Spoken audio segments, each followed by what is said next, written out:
Watkins from Your Black World, and I wanted to take a second to share a story that somebody told me not too long ago that I really thought was a great financial Juneteenth lesson that you can carry with you. It's a simple lesson, but I think it's very, very important. In case you want to know, financialjuneteenth.com is the website that you can go to join our financial Juneteenth movement to create economic empowerment through financial literacy, entrepreneurship, and combating workplace discrimination. And we do talk about black people and money, and that's very important. Somebody gave me a story today that just I really loved.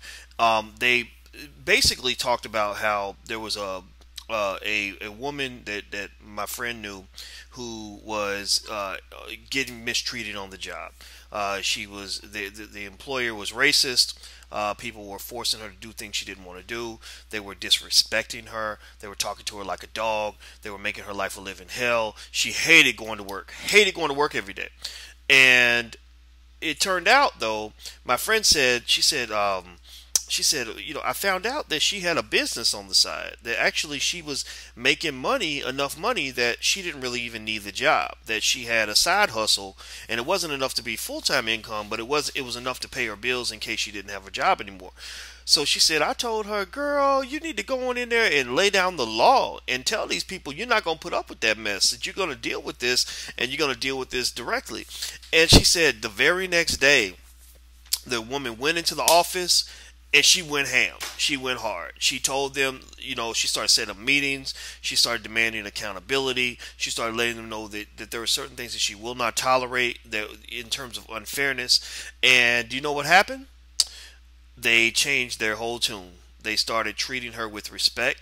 They became fearful of her because they knew that she would not be a doormat anymore. And it really worked out for her. She kept that job. Now, here's what I get from this. Here's the financial Juneteenth lesson from that story. Um, Being brave in the workplace or in life is not always about being a brave person. It's about being in a position where you have the ability to be brave.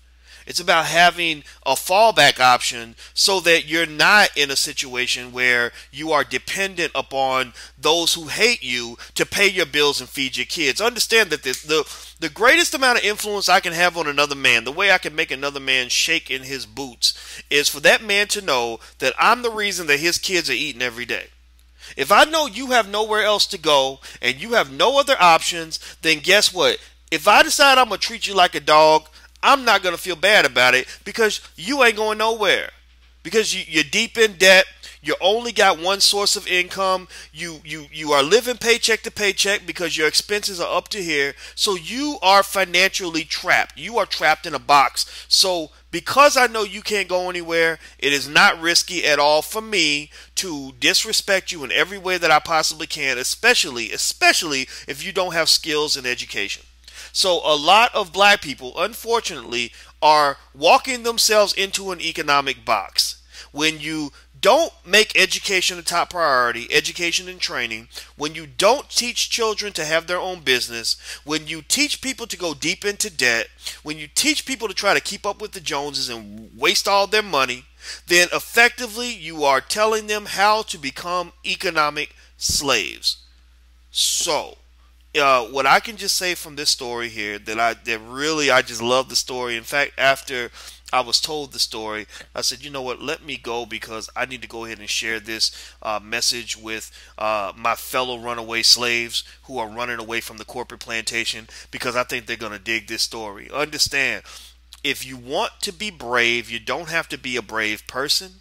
You just have to put yourself in a situation where you minimize your risk that you take by standing up. So that when the situation calls for you to stand up, you don't have an overseer right above you telling you to sit your ass right back down.